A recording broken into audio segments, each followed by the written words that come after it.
Bismillahirrahmanirrahim. Assalamualaikum warahmatullahi wabarakatuh. Alhamdulillahirrabbilalamin. Wa bihi nasta'inu ala umuri dunya waddin. Assalatu wassalamu ala asrofil anbiya'i wal mursalin sayyidina wa maulana Muhammadin wa ala alihi wa sahbihi ajma'in. Amma ba'du.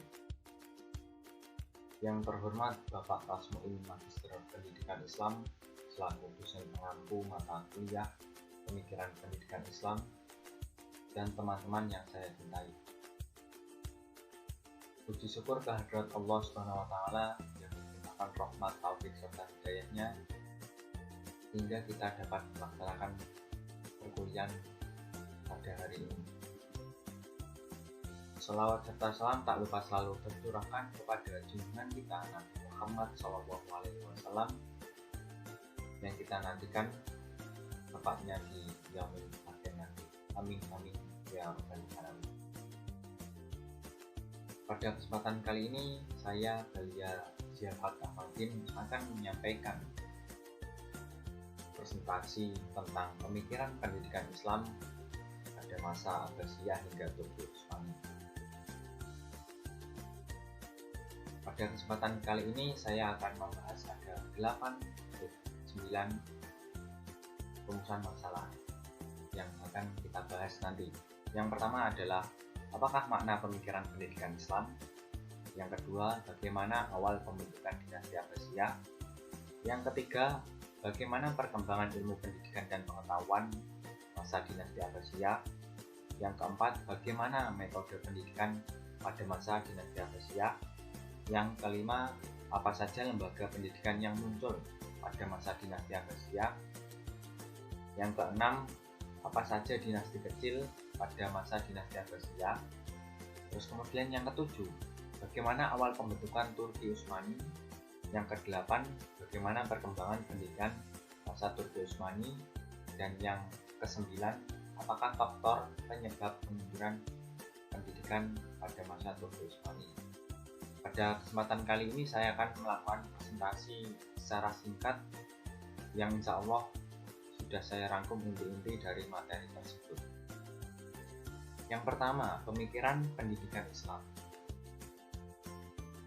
Pemikiran menurut Kamus Besar Bahasa Indonesia mempunyai arti pikir yang memiliki arti proses atau cara, kemudian perbuatan menggunakan akal untuk merumuskan suatu persoalan dan mempertimbangkan secara bijaksana.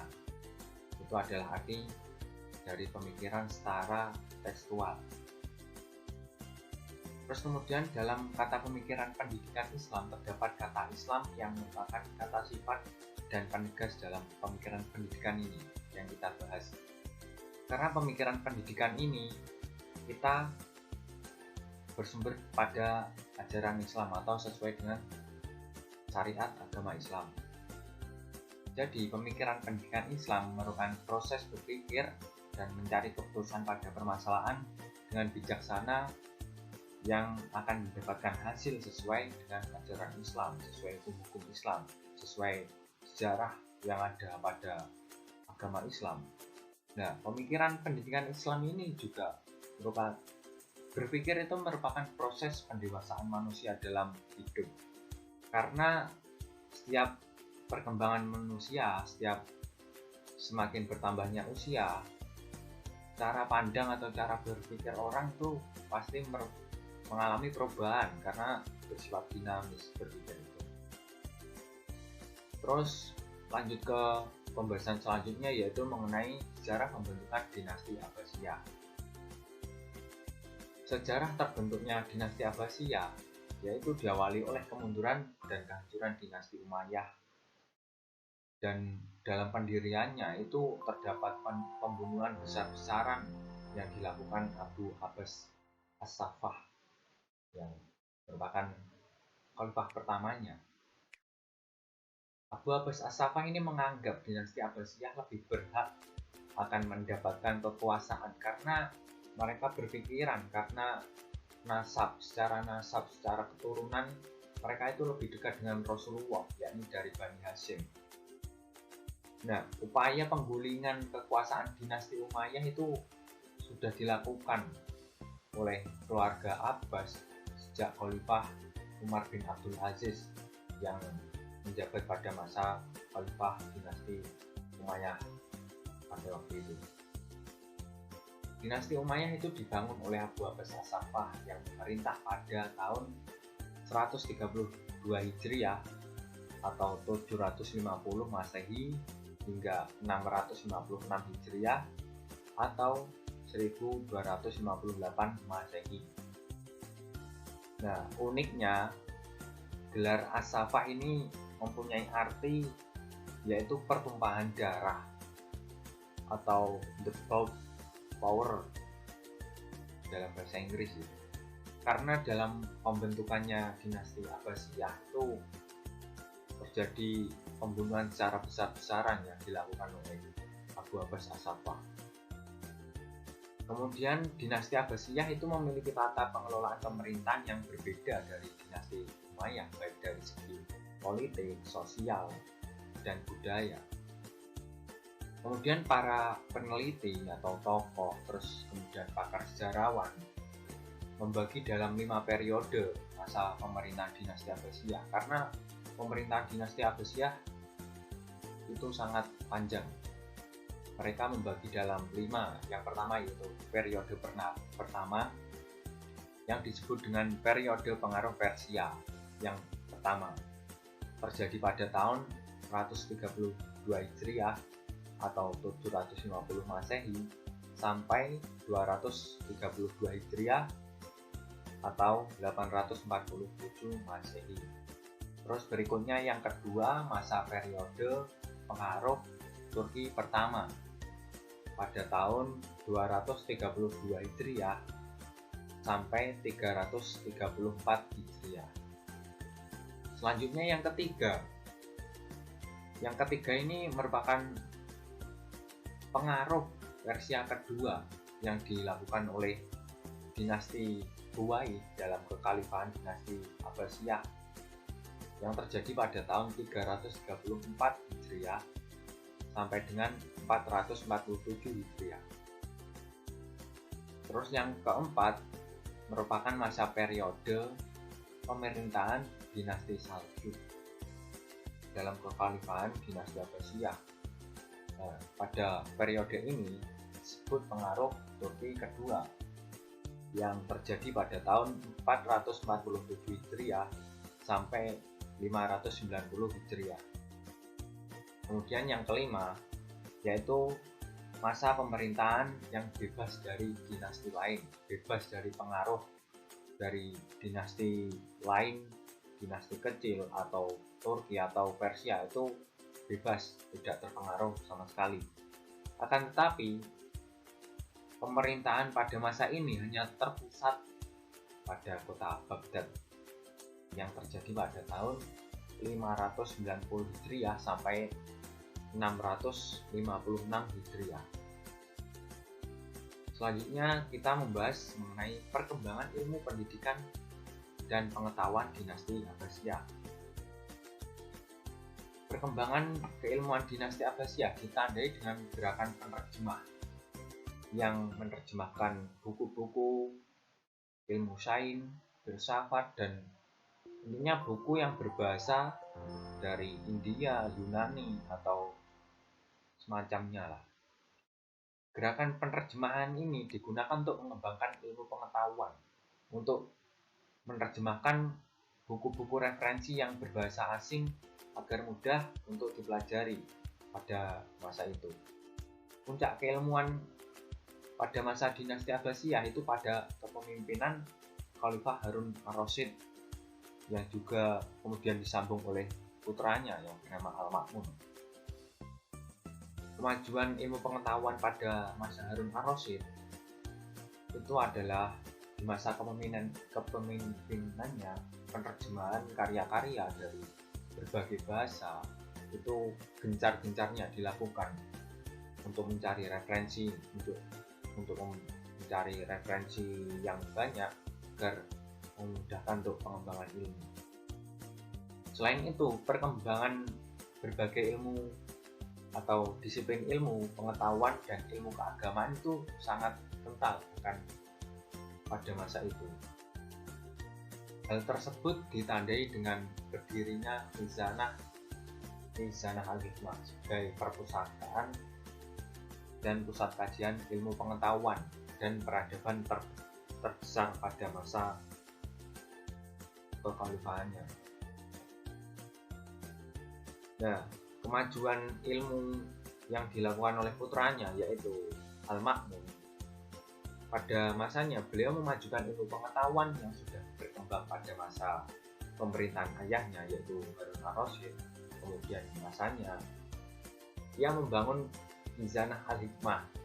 Mizanah Al-Hikmah itu sebelumnya itu merupakan perpustakaan kecil dan menjadi Baitul Hikmah. Baitul Hikmah ini adalah perpustakaan yang sudah besar dan menjadi kumpulan dari buku-buku yang sudah diterjemahkan juga. Dalam Baitul Hikmah ada berbagai terjemahan bahasa, banyak sekali dari mulai Yunani, Persia, India, Kipti, Arami, dan ilmu pengetahuan yang berkembang pada masa itu ada banyak sekali. Dan hal tersebut ada memunculkan banyak sekali ilmuwan muslim yang sangat terkenal. Contohnya seperti Ibnu Hayyan, terus Al-Khawarizmi, terus Ar-Razi itu dalam ilmu pengetahuan. Terus kemudian di bidang ilmu hukum ada Imam Malik, Imam Abu Hanifah, Imam Syafi'i, Imam Hambali yang merupakan imam-imam mazhab yang kita anut. Terus kemudian di bidang teologi juga ada Imam Asy'ari, terus Al-Nazam, Al-Jubai. Terus kemudian di bidang filsafat juga ada Al-Kindi, Al-Farabi, Ibnu Sina, dan Ibnu Maskawai. Terus di bidang tasawuf juga ada Junun Al-Misri, Abu Yazid Al-Bustami, dan lain sebagainya. Terus kemudian metode pendidikan pada masa dinasti Abbasiyah. Umumnya pengajaran dinasti Abbasiyah itu dibagi menjadi 3, yaitu secara lisan, terus kemudian hafalan, terus juga tulis, imla. Terus metode lisan itu berupa ceramah, qiraah, dikte, dan diskusi. Selain itu, pengajaran juga melakukan sistem halaqah. Apa sih halaqah itu? Halaqah itu cara pengajaran yang dilakukan dengan cara duduk melingkar dengan seorang guru, dan gurunya itu berada di tengah memberikan materi, kemudian muridnya itu mencatat kembali atau dengan dapat dikenal dengan istilah imla. Semakin dekat seorang murid dengan guru itu biasanya mengibaratkan semakin tingginya ilmu. Semakin dekat berarti mengisyaratkan sebagai kalau dia itu tinggi dari murid yang lain, seperti itu.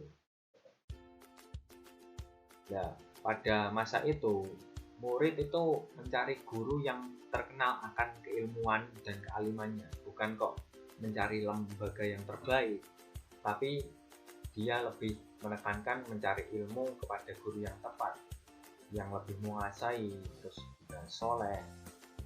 Terus kemudian dalam mencari ilmu mereka itu berpindah-pindah untuk mencari tempat belajar, pindah ke tempat lagi, pindah yang dinamakan rihlah ilmiah, atau istilahnya adalah mengembara lah, terus mengembara dalam pencarian ilmu, berpindah-pindah tempat. Terus lembaga pendidikan pada masa dinasti Abbasiyah, apa saja sih lembaganya? Nah, sebelum terdapat tempat khusus, pengajaran masa dinasti Abbasiyah itu berpusat di masjid. Namun karena mengganggu kegiatan ibadah di masjid, tentunya semakin banyak murid, pelajar yang datang itu kan jadi banyak, akhirnya dapat mengganggu yang beribadah di masjid. Terus banyaknya murid itu menjadi faktor utama. Terus kepentingan politik. Kenapa kok saya bilang kepentingan politik? Karena pada masa itu seorang penguasa membangun tempat pendidikan atau infrastruktur negara itu juga untuk mengambil simpati rakyat agar mendukung mereka. Kemudian akhirnya dibentuknya bangunan-bangunan dalam rangka untuk tempat belajar bagi murid. Nah, ini merupakan contoh-contoh lembaga pendidikan di masa Abbasiyah yang non formal. Kita membahas non formal dan formal. Pada kali ini kita bahas yang non formal terlebih dahulu. Halaqah yang tadi sudah saya jelaskan pengajarannya dengan cara duduk melingkar dan guru berada di tengah memberikan materi. Terus kemudian maktab atau kutab, yakni tempat pendidikan dasar untuk menulis dan membaca.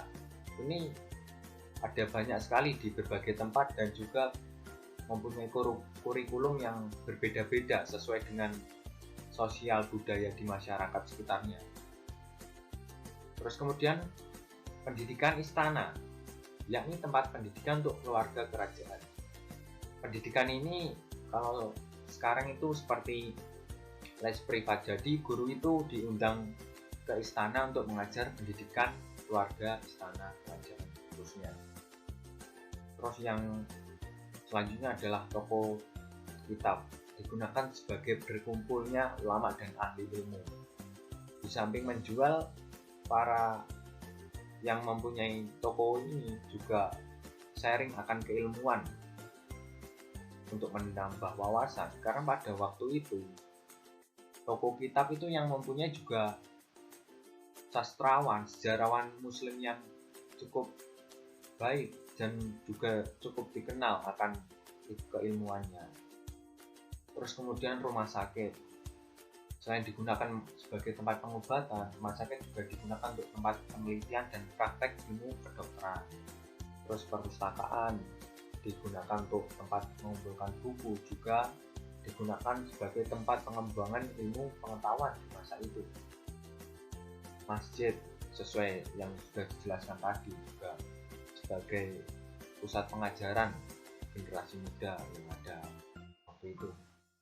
Terus kemudian khanqah, zawiyah atau rikbah. Tempat ini menyerupai monasteri yang disediakan oleh orang sufi atau orang tasawuf yang sekarang ini seperti pondok lah.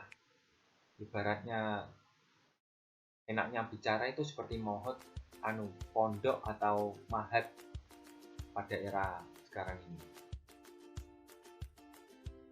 Terus yang formal itu adalah sekolah-sekolah dasar atau kutab. Tadi kan kutab masuk non formal karena pada masa itu kan semakin berkembang, kemudian dibangunlah semakin baik infrastruktur pada waktu itu, dan kutab diberi bangunan yang lebih layak lagi, dan materi yang diajarkan itu berupa materi dasar mulai dari baca tulis Al-Quran, tata bahasa seperti nahwu shorof dan lain sebagainya. Terus selanjutnya adalah sekolah tingkat menengah yang mempelajari tentang Al-Quran, bahasa Arab, kesusastraan, fikih, tafsir, hadis, nahwu shorof, balaghah, ilmu tata bahasa itu, ilmu logika atau ilmu mantek, ilmu falak, astronomi, terus kemudian sejarah atau tarikh, ilmu alam, kedokteran, musik.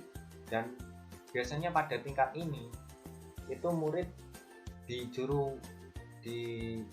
istilahnya diarahkan ke sesuai keahlian masing-masing. Misalnya murid ini lemah dalam hafalannya, jadi diarahkan ke pelajaran yang bisa dia sanggup dan bisa menguasai. Terus kemudian lanjut ke sekolah tinggi. Pada masa dinasti Abbasiyah itu ada universitas yang sangat megah. Yang pertama, universitasnya adalah bernama Nizamiyah. Ini merupakan yang megah pada waktu itu, dan kemudian disusul oleh dinasti yang bernama Iqqa dinasti. Universitas yang bernama Mustansiriyah. Pada masa ini ilmu pengetahuan yang dipelajari meliputi ilmu agama, bahasa, dan kesusitraan, serta ilmu filsafat. Terus kemudian kita membahas dinasti kecil yang ada pada masa dinasti Abbasiyah. Masa dinasti Abbasiyah sampai Turki Utsmani itu melewati berbagai banyak dinasti yang ada di bawahnya. Yang pertama kita bahas dinasti Idrisiyah pada tahun 789 sampai 985 Masehi. Kemajuannya adalah membangun Universitas Kairawan yang masyhur akan kemegahannya. Terus yang kedua dinasti Aghlabiyah pada tahun 800 sampai 909 Masehi. Ini kemajuannya adalah melahirkan banyak tokoh intelek yang bermadzhab Maliki. Lebih jelasnya siapa-siapa itu terdapat di makalah saya, teman-teman bisa dilihat. Terus kemudian dinasti Ptolemy pada tahun 869 sampai 905 Masehi. Dinasti ini mampu memajukan kebudayaannya dengan membangun istana dan taman, juga gedung yang mewah. Terus dinasti Igdisia pada tahun 935 sampai 1004 Masehi. Prestasi yang dimiliki dinasti ini adalah mampu menggagalkan pemberontakan yang dilakukan oleh dinasti Fatimiyah yang berada di sepanjang pantai utara Afrika. Terus kemudian yang kelima dinasti Hamdaniyah pada tahun 905 sampai 1004 Masehi. Nah, dinasti ini banyak melahirkan ilmuwan yang dijadikan tameng pada masa dinasti Abbasiyah. Ya masyhur lah, tokoh-tokoh yang terkenal ada banyak di sini. Terus kemudian dinasti Tahiriyah pada masa 820 sampai 872 Masehi. Prestasi pada dinasti ini adalah memperbaiki sistem keamanan dan perkembangan ilmu pengetahuan yang berkembang pada waktu itu. Terus yang ketujuh yaitu dinasti Safariyah pada tahun 867 sampai 903 Masehi. Dinasti ini mempunyai prestasi yaitu membantu perluasan wilayah atau ekspansi dan armada baru dinasti Abbasiyah. Jadi ini merupakan dinasti yang memperkuat dinasti Abbasiyah waktu itu dalam membantu perluasan wilayah. Yang ke-8 adalah dinasti Samaniyah pada tahun 874 sampai 999 Masehi. Dinasti ini memiliki peran dalam perluasan wilayah sampai Turki, serta mendirikan Bukhara yang menjadi tempat para ulama dan penjaga waktu itu. Terus kemudian kita masuk ke pembentukan Turki Utsmani. Turki Utsmani merupakan salah satu kabilah kecil dari Al-Ghoz Al-Turki dari keluarga Habsyi yang bertempat tinggal di daerah Turkistan, Asia Tengah. Mereka merupakan bangsa yang dikalahkan oleh pasukan Mongol ketika peperangan terjadi antara Kekaisaran Romawi dan dinasti Saljuk. Turki Utsmani pada waktu itu berperang membantu Imperium Kerajaan Romawi dengan dipimpin oleh Sultan Alauddin. Kemudian Turki Utsmani dipimpin oleh Ertugrul dan kemudian dapat dimenangkan oleh Turki Utsmani. Nah, pada masa setelah Ertugrul meninggal dunia pada tahun 1281 Masehi, kepemimpinan kabilah Turki Utsmani dilanjutkan oleh Utsman. Utsman ini adalah anaknya dari Ertugrul. Pada tahun 699 Hijriah atau 1299 Masehi, dinasti Saljuk hancur dikalahkan oleh pasukan Mongol. Ini yang merupakan latar belakang berdirinya Kesultanan Turki Utsmani. Raja pertamanya memiliki gelar Padiansah Ali Usman atau dapat diartikan raja besar dari keluarga Utsman yang memimpin pada tahun 699 Hijriah atau 1300 Masehi sampai ke beliau yang melakukan perluasan wilayah sampai ke perbatasan Bizantium. Kekuatan militer pada waktu itu sangat tangguh yang latar belakang keberhasilan dalam menaklukkan setiap daerah ekspansi atau perluasan wilayah. Dan yang didaulat menjadi khalifah pertama dari Turki Utsmani itu adalah Utsman bin Ertugrul itu. Ya, ketika perluasan wilayah mendekati Konstantinopel terdapat sebuah masalah atau mengalami kekalahan yang pada waktu itu dipimpin oleh Sultan Bayazid dan putranya yang bernama Musa. Itu mereka tertangkap, kemudian tertawan dan sampai meninggal dunianya. Terus kemudian singkat cerita, ketika Kesultanan Mongol daerahnya semakin terbagi-bagi menjadi kecil-kecil, waktu itu Turki Utsmani melepaskan diri dari Kesultanan Mongol. Setelah itu Turki Utsmani melakukan perbaikan pemerintahan dan meletakkan dasar-dasar keamanan negara. Pada waktu itu ditata ulang kenegaraan agar menjadi lebih baik, intinya seperti itu. Terus kemudian puncak kejayaan dari Turki Utsmani itu ada pada Sultan Muhammad Al-Fatih yang terkenal dengan penakluk Konstantinopel yang tadi gagal itu ditaklukkan dengan usaha yang sangat gigih dan ada di film Al-Fatih.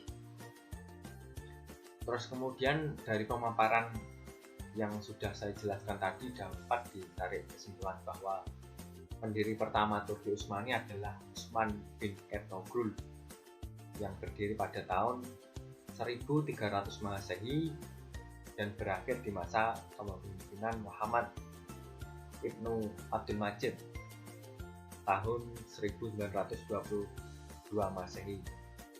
Dan ini merupakan 3 kerajaan besar yang membawa kemajuan dalam perkembangan ilmu pengetahuan, terus ilmu ekonomi, sosial, dan lain sebagainya dalam bidang agama Islam.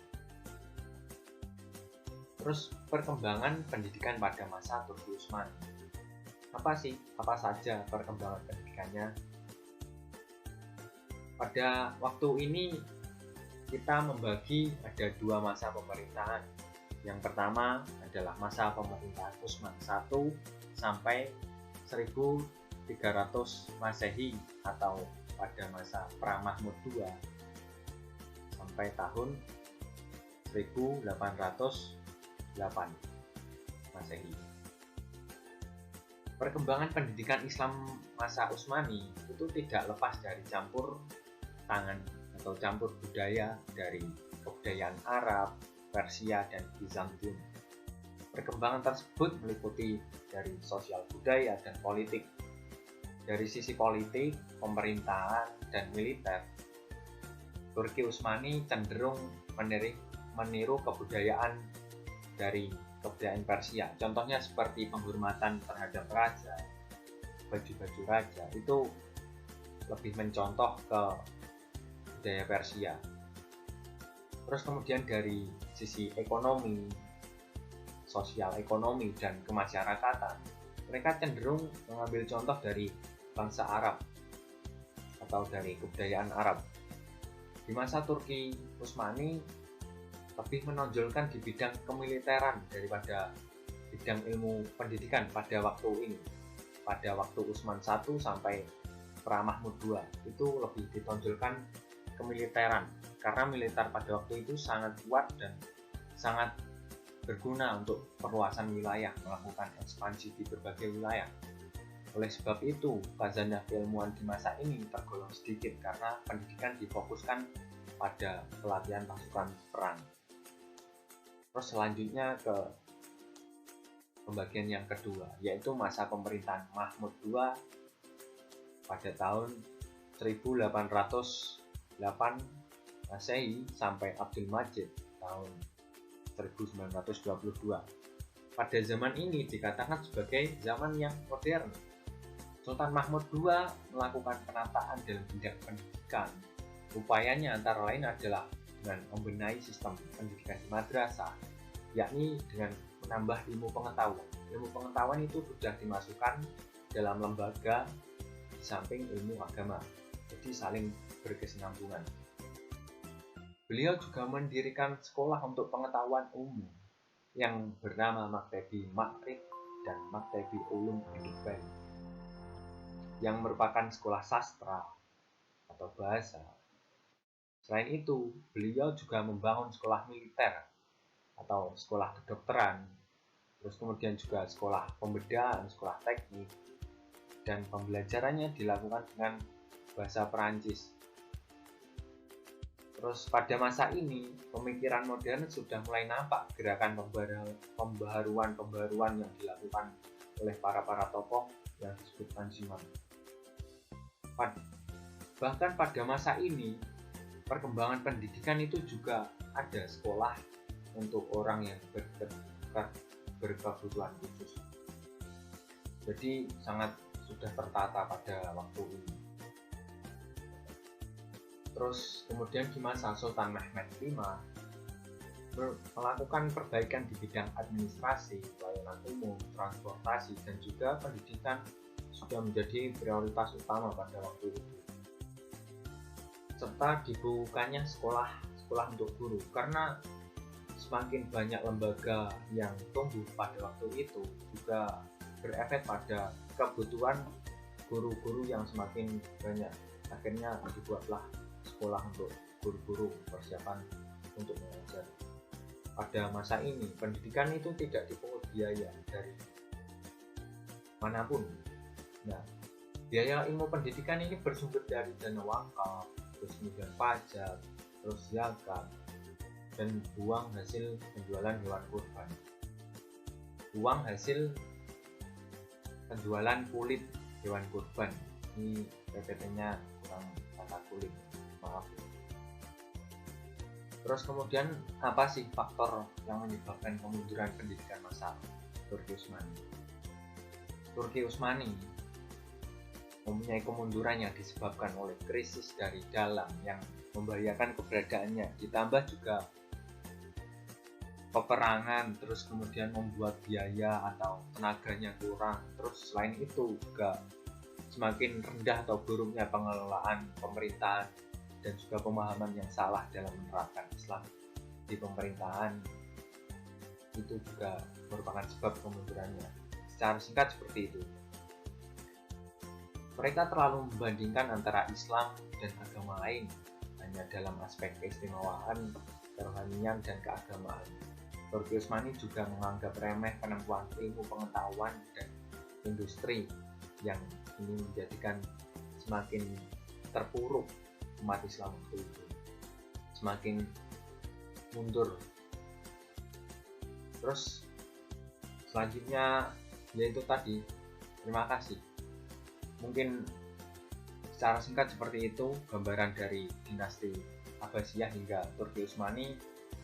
Kurang lebihnya saya mohon maaf. Kita lanjut diskusi di forum selanjutnya. Terima kasih. Wassalamualaikum warahmatullahi wabarakatuh.